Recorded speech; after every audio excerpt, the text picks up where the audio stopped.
এদিকে আওয়ামী লীগের উপর নিষেধাজ্ঞার আইন করায় তারেক রহমানের উপর খেপেছে ভারত। অজিত দোভালের অ্যাকশন শুরু। দেশ ছেড়ে পালিয়ে গেল সাবেক চিফ প্রসিকিউটর তাজুল ইসলাম। আর 1 মাসের বেশি টিকবে না এই সরকার। ভারতের স্পষ্ট বার্তা, যদি এই 1 মাসের মধ্যে কোনো কার্যকর পদক্ষেপ না নেওয়া হয় তবে ভারত তার জাতীয় স্বার্থ রক্ষায় যে কোনো ব্যবস্থা নিতে বাধ্য হবে। নতুন সরকারের বয়স মাত্র 1 মাস পার হতে না হতেই ভারত তার রণমূর্তি ধারণ করেছে। দোভাল সাহেব সাফ জানিয়ে দিয়েছেন, আগামী 1 মাসের মধ্যে আওয়ামী লীগের ওপর থেকে সমস্ত রাজনৈতিক নিষেধাজ্ঞা তুলে নিতে হবে, বাতিল করতে হবে আইসিটি ট্রাইব্যুনালের সেই সমস্ত অধ্যাদেশ। শেখ হাসিনাকে ফাঁসি যে নীল নকশা এবং সেই নীল নকশা করতে গিয়ে করার যে সিসিটিভি ফুটেজ গায়েব করে আমেরিকা পালালো প্রসিকিউটর তাজুল। বাংলাদেশের ইতিহাসে সবচেয়ে কলঙ্কিত এক অধ্যায় আজ আপনাদের সামনে উন্মোচন করতে যাচ্ছি।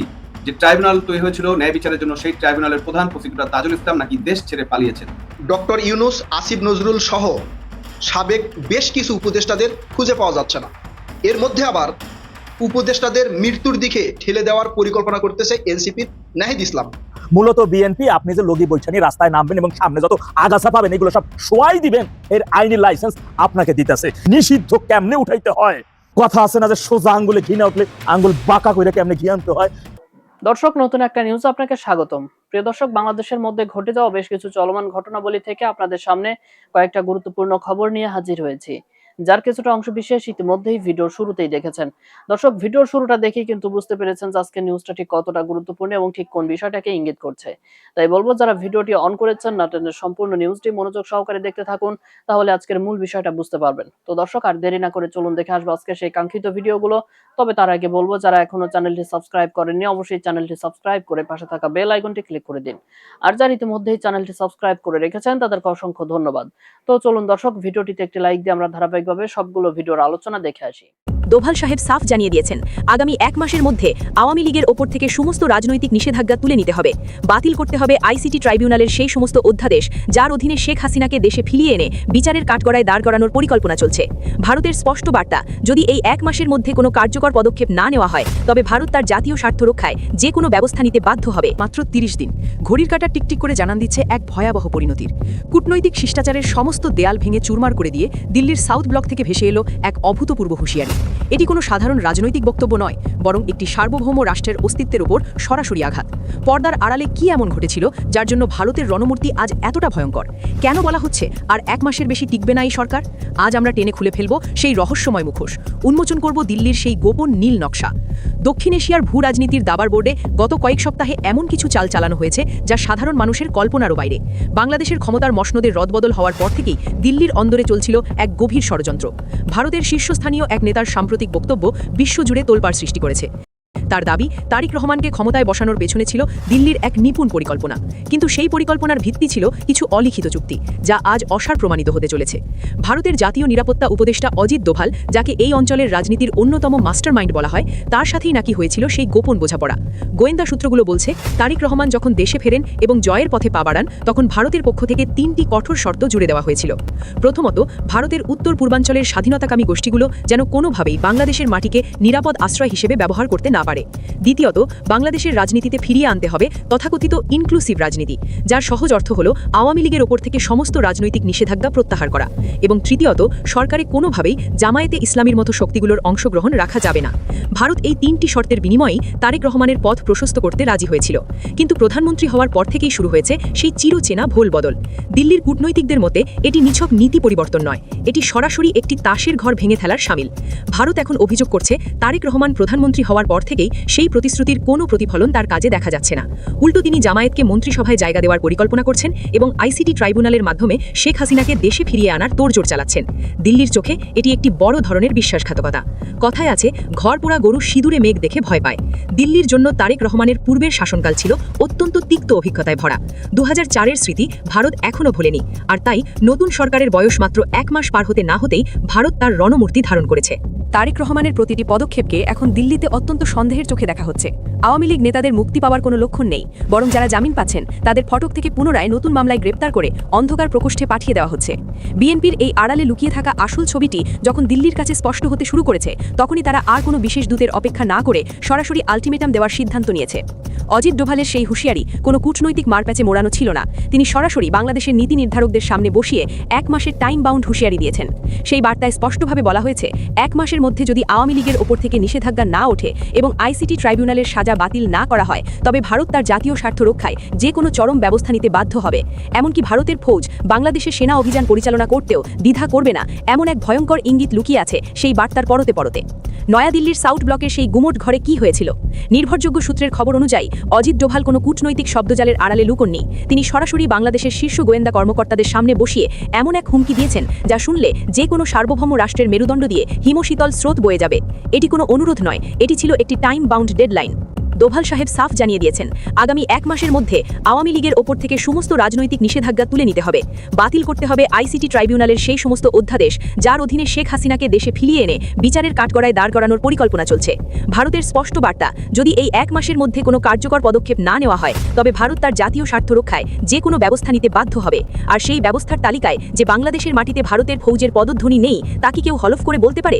রাজনীতির এই ভয়ঙ্কর খেলা এবং দিল্লির এই নতুন নীল নকশার বাকিটুকু জানতে এখনই আমাদের channel news BD live subscribe করুন, কারণ সত্য প্রকাশে আমরাই সবার আগে। তারেক রহমানের এই ভোল বদল কি দিল্লির জন্য নতুন কিছু? ভারতের নিরাপত্তা বিশ্লেষকরা বলছেন, 2004 সালের সেই বিশ্বাসঘাতকতার ইতিহাস আজ যেন আবার নতুন মোড়কে ফিরে আসছে। দিল্লি মনে করছে তারেক রহমান তার জয়ের পথ প্রশস্ত করতে ভারতের যে 3টি শর্তে একমত হয়েছিলেন, প্রধানমন্ত্রী হওয়ার পর তিনি তা একে একে ছুঁড়ে ফেলে দিচ্ছেন। একদিকে তিনি জামায়াতকে মন্ত্রিসভায় জায়গা দেওয়ার স্বপ্ন দেখাচ্ছেন, অন্যদিকে আওয়ামী লীগকে চিরতরে রাজনৈতিকভাবে নিষিদ্ধ করার পরিকল্পনা করছেন। দিল্লির কূটনীতিকদের মতে এটি ভারতের সাথে করা বড় ধরনের বিশ্বাসঘাতকতা। যেখানে কথা ছিল ইনক্লুসিভ পলিটিক্সের, সেখানে কেন আজ আওয়ামী লীগ নেতাদের উপর আইসিটি ট্রাইব্যুনালের খড়গ বহাল রাখা হচ্ছে?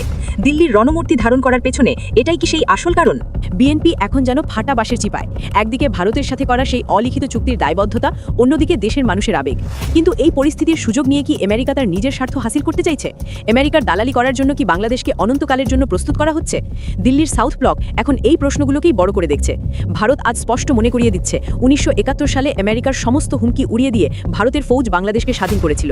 আজ যদি ভারতের উত্তর পূর্বাঞ্চলে অস্থিরতা তৈরি হয় এবং বাংলাদেশে পাকিস্তান ঘেঁষা কোনো মৌলবাদী শক্তির উত্থান ঘটে, তবে ভারত আবারও উপযুক্ত ব্যবস্থা নিতে দ্বিতীয়বার ভাববে না। শেখ হাসিনাকে ফাঁসি যে নীল নকশা এবং সেই নীল নকশা করতে গিয়ে করা যে সিসিটিভি ফুটেজ গায়েব করে আমেরিকা পালালো প্রসিকিউটর তাজুল। হার্ড ড্রাইভ বদলানোর তথ্য ফাঁস করলেন জোহা, আসিফ নজরুল, শিশির মনির। বিচারপতি মর্তুজা কি তবে বিচারের নামে প্রহসন করেছে? সেটা কিন্তু এখন সামনে আসছে। বাংলাদেশের ইতিহাসে সবচেয়ে কলঙ্কিত এক অধ্যায় আজ আপনাদের সামনে উন্মোচন করতে যাচ্ছি।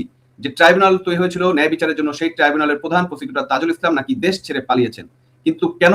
সিসিটিভি ফুটেজ গায়েব, হার্ড ড্রাইভ প্রতিস্থাপন, শেখ হাসিনাকে মৃত্যুদণ্ড দিতে 12,000 কোটি টাকার গোপন লেনদেন, এসব কেবলই কি গুঞ্জন, নাকি এর পিছনে রয়েছে এক ভয়াবহ আন্তর্জাতিক ষড়যন্ত্র? সিসিটিভি ফুটেজ এমন কি ছিল যা মুছে ফেলতে হলো? কেন প্রসিকিউটর তামিমের কক্ষে আসামির স্ত্রী ভারী ব্যাগ নিয়ে যাওয়ার অভিযোগ উঠলো? আজ আমরা এই দেশদ্রোহী সিন্ডিকেটের মুখোশ টেনে খুলে ফেলার চেষ্টা করব। আসিফ নজরুল থেকে শুরু করে শিশির মনির এবং বিচারপতি মর্তুজা মজুমদার, কার ভূমিকা কি ছিল এই নোংরা খেলায়? ভিডিওটি শেষ পর্যন্ত দেখুন, কারণ আজকে আমরা এটার বিস্তারিত একটু আপনাদেরকে বলতে যাচ্ছি। দর্শক, গত 28শে ফেব্রুয়ারি কাউকে কিছু না জানিয়ে অত্যন্ত গোপনে দেশ ছাড়েন প্রসিকিউটর তাজুল ইসলাম। প্রথমে সৌদি আরব, সেখান থেকে তার গন্তব্য ছিল আমেরিকা। প্রশ্ন হচ্ছে, যিনি বুক ফুলিয়ে বিচারের কথা বলতেন, তিনি কেন চোরের মতো দেশ ছাড়লেন? সিসিটিভি ফুটেজ গায়েবের ঘটনার ঠিক পরেই কেন তার এই পলায়ন? তথ্য বলছে, শেখ হাসিনাকে মৃত্যুদণ্ড নিশ্চিত করতে গিয়ে বিভিন্ন দেশ এবং অশুভ গোষ্ঠী থেকে প্রায় 12,000 কোটি টাকা খেয়েছেন এই তাজুল ইসলাম ও তার টিম। এই বিশাল অঙ্কের টাকা কি কেবল তার পকেটে গেছে, নাকি আইন উপদেষ্টা আসিফ নজরুল এবং বিচারপতি গোলাম মর্তুজার মজুমদারের টিমের কাছেও ভাগ পৌঁছেছে? সেটা এখন জনগণের প্রশ্ন। এই খবর জানাজানি হওয়ার পরে ভয়েই কি তাজুল ইসলাম নিরাপদ আশ্রয়ে তাকে পাঠিয়ে দেওয়া হলো? এটি কি কেবল পলায়ন, নাকি প্রমাণের মূল হোতাকে আড়াল করার সুগভীর পরিকল্পনা? দর্শক, খবরটা আমাদের কাছে আসার পরে এই যে জালিয়াতির সবচেয়ে ভয়ঙ্কর দিক হলো সিসিটিভি ফুটেজ গায়েব করা। তথ্য প্রযুক্তি বিশেষজ্ঞ প্রসিকিউটর তানভীর হাসান জোহা পরীক্ষা করে দেখেছেন যে ট্রাইব্যুনালের সিসিটিভি সিস্টেমের হার্ড ড্রাইভ রিপ্লেস বা বদলানো হয়েছে। সিস ব্লক ও রেজিস্টারে স্পষ্ট প্রমাণ মিলেছে। কেন এই হার্ড ড্রাইভ বদলাতে হলো? কারণ 23শে ফেব্রুয়ারি প্রসিকিউটর BM সুলতান মাহমুদ ফেসবুকে একটি পোস্ট দিয়ে বোমা ফাটিয়েছেন। তিনি অভিযোগ করেছিলেন, প্রসিকিউটর গাজী মনোয়ার হোসেন তামিমের পক্ষে একজন আসামির স্ত্রী একটি ভারী ব্যাগ নিয়ে ঢুকেছিলেন। সেই ব্যাগে কি টাকা ছিল, নাকি রাজসাক্ষী বানানোর গোপন কোনো চুক্তি? তাজুল ইসলাম পালানোর ঠিক পরই সিসিটিভি ফুটেজ গায়েব খবরটি সামনে আসে। এর মানে কি দাঁড়ায়? চোর যে ঘরে ছিল তাই কি বলার অপেক্ষা রাখে না? যে চোরই এই ঘরেই যে চোর ছিল সে তা কি আর বলার অপেক্ষা রাখে? দর্শক, অপেক্ষা রাখে না। এই নোংরা খেলায় কেবল প্রসিকিউটর নন, জড়িত আছেন প্রভাবশালী আইনজীবী শিশির মনির, ব্যারিস্টার ফুয়াদও। অবাক হওয়ার মতো বিষয় হলো, আইজিপি মামুনকে আইনি সহযোগিতা দিচ্ছিল শিশির মনিরের আইনি প্রতিষ্ঠান ল ল্যাব। একদিকে আপনারা ট্রাইব্যুনালে বিচার করছেন, অন্যদিকে আসামিদের সাথে গোপন আদালত করছেন। আসামির পরিবার থেকে ব্যাগ ভর্তি টাকা গ্রহণ আর মূল আসামি রাজসাক্ষী বানিয়ে ছাড়িয়ে নেওয়ার এই যে মেকানিজম, এর নাম কি বিচার? শেখ হাসিনাকে ফাঁসি দেওয়ার কন্ট্রাক্ট নিয়ে আপনারা 12,000 কোটি টাকা পকেটে ভরবেন আর ভাববেন জাতি কিছুই বুঝবে না। আসিফ নজরুলের মতো ব্যক্তিরা যখন এই সিন্ডিকেটের পৃষ্ঠপোষকতা করেন, তখন বুঝতে হবে যে এই ইউনূসের সরকার বিচারের নামে আসলে করসাইখানা খুলে বসেছিল। বর্তমান সরকারকে বলতে চাই, আপনারা যদি মনে করেন আপনাদের ক্ষমতা অসীম, তবে ভুল বলছেন। তাজুল ইসলাম পালিয়ে গিয়ে রক্ষা পাবে না। আজ হোক কাল হোক এই দেশদ্রোহী তার জবাব আপনাদেরকে দিতেই হবে। আসিফ নজরুল এবং বিচারপতি গোলাম মুর্তুজাও যে কোনো সময় পালানোর পায়তারা করছেন বলে গুঞ্জন শোনা যাচ্ছে। বিচারের নামে যারা কোটি কোটি টাকা ঘুষ খেয়েছেন, যারা প্রমাণে সিসিটিভির ফুটেজ ধ্বংস করেছেন, তারা ইতিহাসে আস্থা করে নিক্ষিপ্ত হবেন। 12,000 কোটি টাকার এই কেলেঙ্কারি বাংলাদেশের মানুষের সাথে চরম বেইমানি। আপনারা যদি মনে করেন বাংলাদেশের সম্পদ লুটে বিদেশের এজেন্ডা বাস্তবায়ন করে পার পেয়ে যাবেন, তবে মনে রাখবেন জনতার আদালত থেকে আপনাদের পালানোর কোনো পথ নেই। দর্শক, পরিশেষে একটা কথা বলতে চাই, এই যে খবরটা আমাদের সামনে এসেছে, তাজুল ইসলামের যে খবরটা সামনে এসেছে, এবং তাজুল ইসলামকে কিন্তু আমরা সেই 28 ফেব্রুয়ারি থেকে আজ পর্যন্ত জনসমক্ষে দেখি নাই। তার মানে তাজুল ইসলাম যে পালিয়েছে, এখন পর্যন্ত আমরা সেটাকে সত্যই ধরতে পারি। তার মানে এই বিচারের সাথে যারা সংযুক্ত ছিল, আইসিটিতে যারা সংযুক্ত ছিল, যারা বিচার প্রক্রিয়ার সাথে সংযুক্ত ছিল, তারা যে আইনের ব্যত্যয় ঘটিয়ে বা গোপনে বিভিন্ন দুর্নীতির মাধ্যমে বিচার পরিচালনা করেছেন, এবং সেই বিচার যে একটা প্রহসনের বিচারের, সেটা কিন্তু এখন দেশের এবং আন্তর্জাতিক পরিবেশে আন্তর্জাতিক এরিনাতে সবার কাছে কিন্তু এটা এখন এই প্রতিষ্ঠিত হয়ে গেছে যে এই শেখ হাসিনার যে বিচারের রায়, সেটা ছিল একটি প্রহসনের বিচারের রায়, এবং সেটাকে একটা সাজানো রায় ছিল শুধুমাত্র শেখ হাসিনাকে ফাঁসানোর জন্য। তাজুল ইসলামের পলায়ন প্রমাণ করে দিয়েছে ট্রাইব্যুনালের বিচার ছিল সাজানো, পুরোটাই সাজানো নাটক। সিসিটিভি ফুটেজ গায়েব করা মানে হলো অপরাধ লুকাতে চাওয়া। এই যে ইউনূসের পিচাস ইউনূস সরকারের প্রতিটি অপকর্মের হিসাব করায় গন্ডায় নেওয়া হবে সময় হলে। দর্শক, আপনারা কি মনে করেন 12,000 কোটি টাকার এই ঘুষ কেলেঙ্কারি পর কি এই ইউনূস সরকারের কোনো নৈতিক অধিকার আছে আর বাইরে থাকার? আমরা মনে করি ইউনূস থেকে শুরু করে সকলকে গ্রেপ্তার করে আইনের আওতায় নিয়ে তাদেরকে যদি বিচার করা হয়, তাহলে আরো অনেক সত্য বেরিয়ে আসে।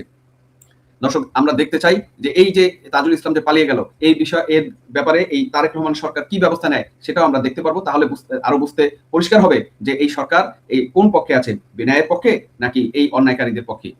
তো সেই আশায় আমরা থাকলাম। দর্শক, দেখা যাক তাজুল ইসলামের মতো আর কে কে পলায়ন করে, সেটা আমরা দেখবো। ডক্টর ইউনূস, আসিফ নজরুল সহ সাবেক বেশ কিছু উপদেষ্টাদের খুঁজে পাওয়া যাচ্ছে না। এর মধ্যে আবার উপদেষ্টাদের মৃত্যুর দিকে ঠেলে দেওয়ার পরিকল্পনা করতেছে এনসিপির নাহিদ ইসলাম। অনেকেই অবাক হচ্ছেন, আমিও অবাক হয়েছিলাম। পরবর্তীতে যখন বুঝতে পারলাম, তখন আমার মাথার মধ্যে আসলো যে ঠিক নাহিদ ইসলাম সাবেক উপদেষ্টাদের মৃত্যুর দিকে ঠেলে দেওয়ার পায়তারা করতেছে। একদম ক্লিয়ার হয়ে যাবেন, ভিডিওটা একটু শেষ পর্যন্ত দেখতে হবে। তার আগে বলি, ভিডিও যারা দেখছেন ইউটিউবে চ্যানেলটি সাবস্ক্রাইব করবেন, লাইক কমেন্ট করবেন, আর ফেসবুকে যারা দেখবেন তারা ফেসবুক পেজে ফলো দিবেন, এবং ভিডিওটা যতদূর পারেন ছড়িয়ে দিবেন। সবার দেখা উচিত, বিশেষ করে জামাত শিবিরের বট বাহিনীর দেখা উচিত যে নাহিদ ইসলাম কি পরিকল্পনা গ্রহণ করেছেন। প্রথমেই বলি যে ডক্টর ইউনূস, আসিফ নজরুল সহ উপদেষ্টাদের খুঁজে পাওয়া যাচ্ছে না কেন? আপনারা অনেকেই বলবেন তারা তো ফেসবুকে স্ট্যাটাস দিচ্ছে। দেখেন, যখন আসিফ নজরুল এবং ডক্টর ইউনূস সহ উপদেষ্টারা এই অন্তর্বর্তীকালীন সরকারের সাথে যুক্ত হয়েছিল না, তখন তাদের প্রতিনিয়ত টক শো, ফেসবুক সব জায়গায় মানে আলোড়ন সৃষ্টি করার মতো বক্তব্য আমরা দেখেছি। অন্তর্বর্তীকালীন সরকারের সাথে যুক্ত হওয়া বা অন্তর্বর্তীকালীন সরকার গঠন হওয়ার পরেও কয়েক মাস তাদের ফেসবুক পোস্ট, তাদের কথাবার্তা, তাদের টক শো যৌন আলোড়ন সৃষ্টি করেছে। কিছুদিন যেতে না যেতেই তাদের মুখ আস্তে আস্তে বন্ধ হওয়া শুরু হয়েছিল। আমাদের আসিফ নজরুল স্যার ফেসবুকে পোস্ট দেই আর কমেন্ট অফ করে রাখে। কমেন্ট অফ করে রাখা তার ব্যক্তিগত অধিকার, কিন্তু আপনারা আমার ভিডিও দেখতেছেন, আমার কথা শুনতেছেন, আমার লেখা পড়তেছেন, কমেন্ট করাও আপনাদের অধিকার। সেই অধিকার থেকে যদি আমি আপনাদের বঞ্চিত করি, তাহলে বুঝতে হবে যে আমার মধ্যে কোনো না কোনো শয়তানি আছে। তাছাড়া আপনারা আমার ভিডিও দেখবেন, আপনাদের তো একটা মতামত থাকতে পারে। সবার কাছে তো আমার কথা ভালো লাগবে এমন তো কথা না।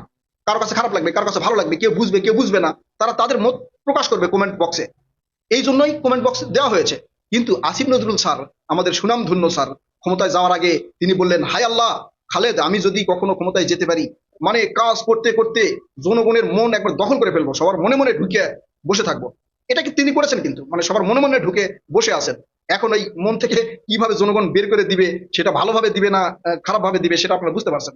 আচ্ছা, যাই হোক, তো আসিফ নজরুল স্যারকে কিন্তু খুঁজে পাওয়া যাচ্ছে না, কোনো টক শোতে নাই, কোথায় আছে, কোনো বক্তব্য নাই, কোনো মিডিয়ার সামনে নাই, ফেসবুকে তার বক্তব্য নাই। দুই একটা লেখনই দেখি, এখন সেটা তিনি করেন নাকি তার ওই অ্যাডমিন করে, এটাও একমাত্র আল্লাহ মালুম। তার মানে আসিফ নজরুল স্যারকে খুঁজে পাওয়া যাচ্ছে না। এইদিকে আমাদের সাবেক অন্তর্বর্তীকালীন সরকারের প্রধান ডক্টর মোহাম্মদ ইউনূস স্যার, তিনি তো 16-17 মাসে এই বাংলাদেশকে সোনার বাংলাদেশ করেছে, আন্তর্জাতিক বিশ্বের মানে একবারে 1 নাম্বার করেছে।